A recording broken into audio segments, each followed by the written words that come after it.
I was already working in a construction machineries firm, and somebody invited me to take a look at a scholarship.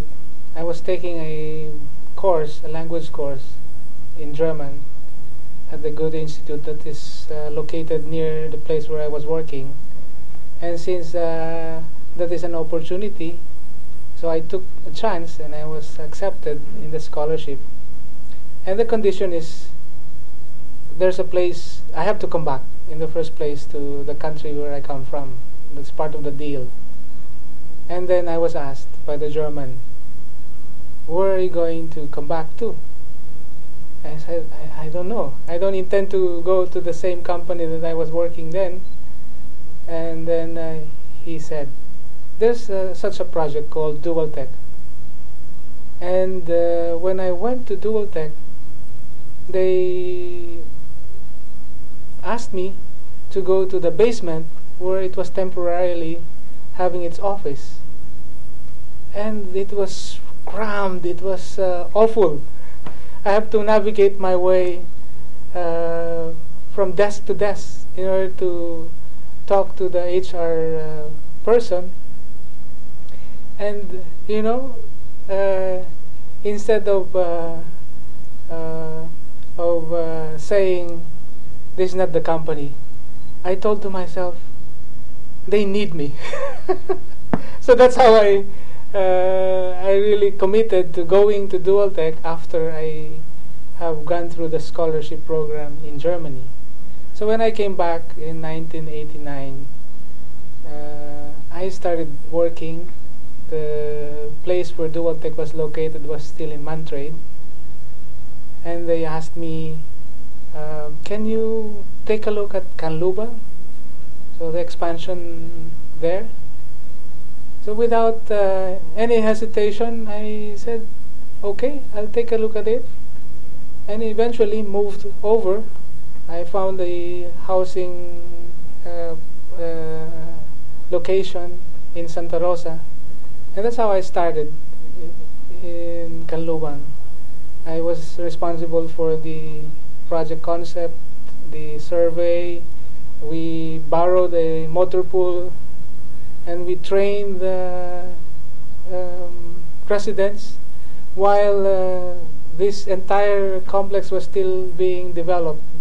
They were bulldozing on the back of the residential area. And so it's really daunting on those who were staying there. What will happen to us?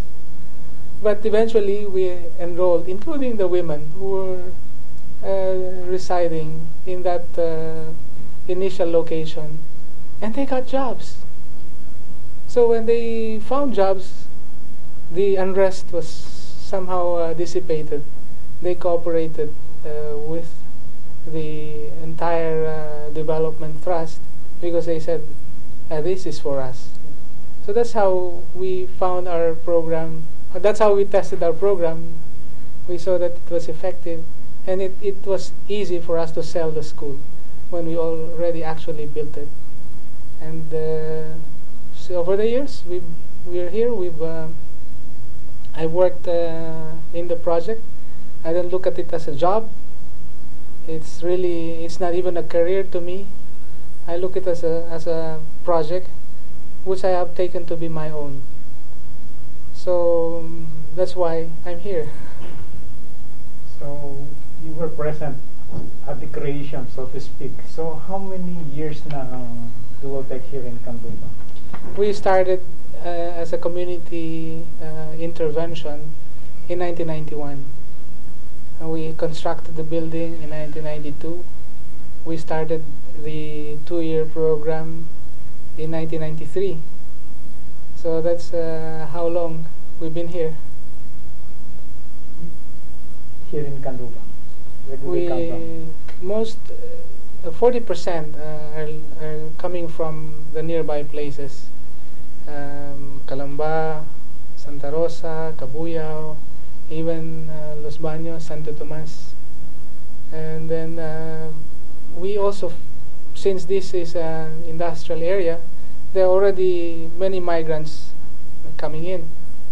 So you can say they're actually coming from elsewhere, but they are located here because perhaps a brother or a sister is working, and they refer Dualtech, so we get our market from those people as well, and then we campaign from place to place, from the nearby high schools to high schools in places where they have heard about us and they ask us to give a career orientation.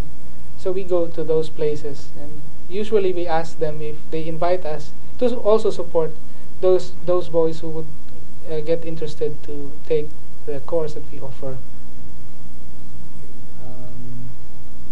So far, what is the reception of the community, surrounding community?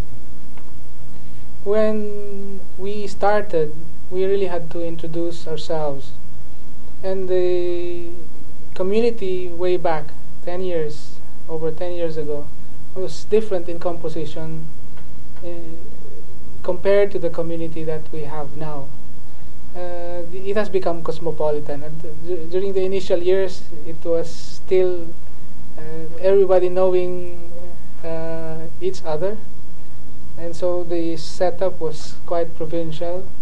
So once you are accepted by one, they introduce you to everybody, and you're part of the community. So we really belonged. After 1, 2, 3 years, we became part of this community. And now it has become more cosmopolitan because people come from different places, and whether you're in the community or not depends on the presence that you establish. And I think we are good at establishing presence because our students get to advertise the school. By the mere fact that they get jobs, the community would ask,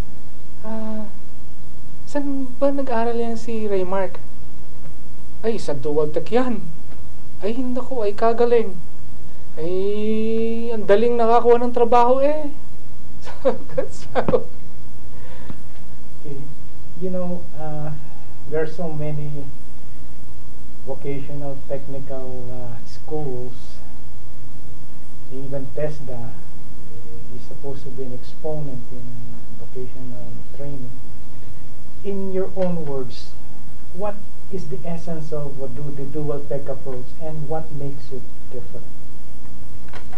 The Dualtech approach is something we have adopted from the German dual training system, which we have tried to establish according to the way it fits in the Filipino psyche, let's call it like that, and in the system.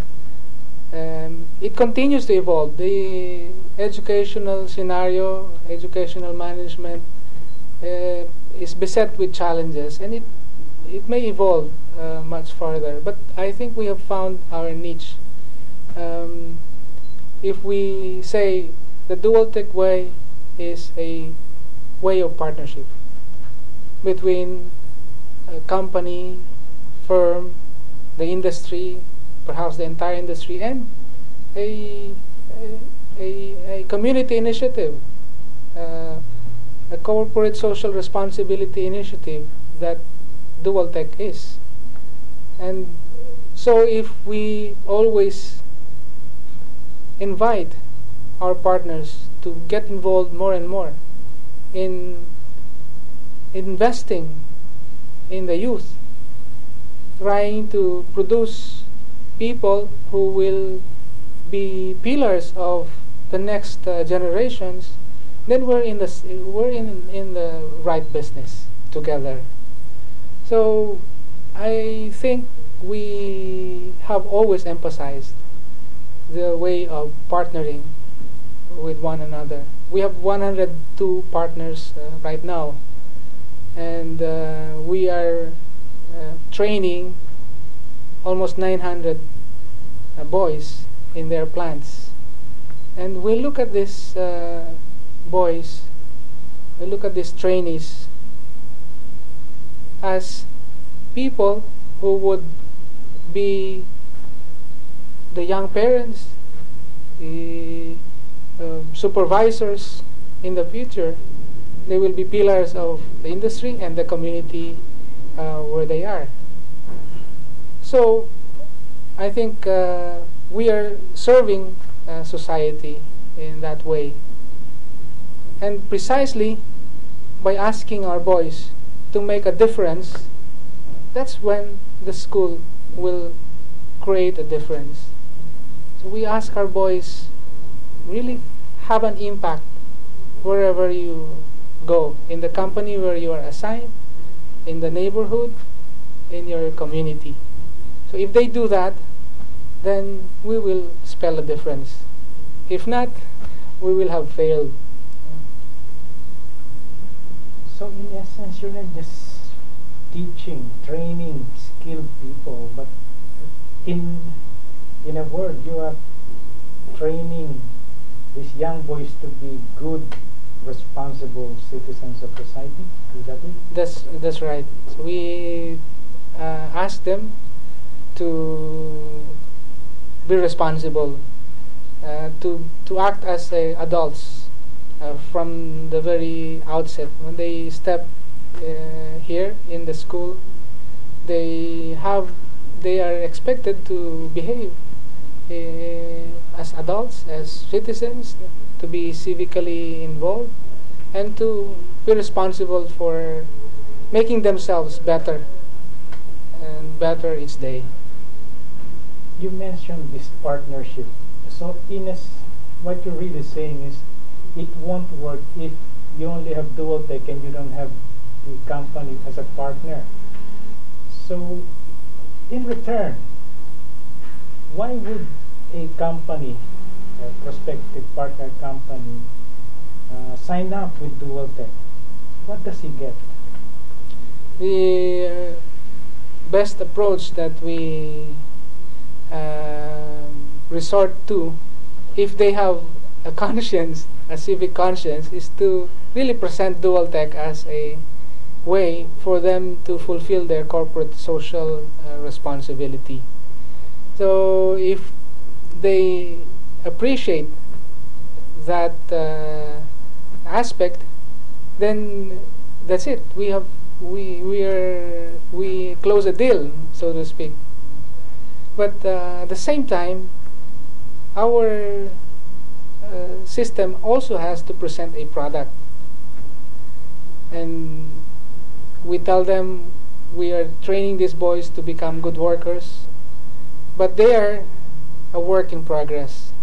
As for them to become real good workers, we have to be together in the process of building them up, teaching them the right skills, asking them to be competent, and providing the opportunity for them to develop themselves in the normal environment where they deal with people, where there are temptation to perhaps cheat, sleep in the workplace.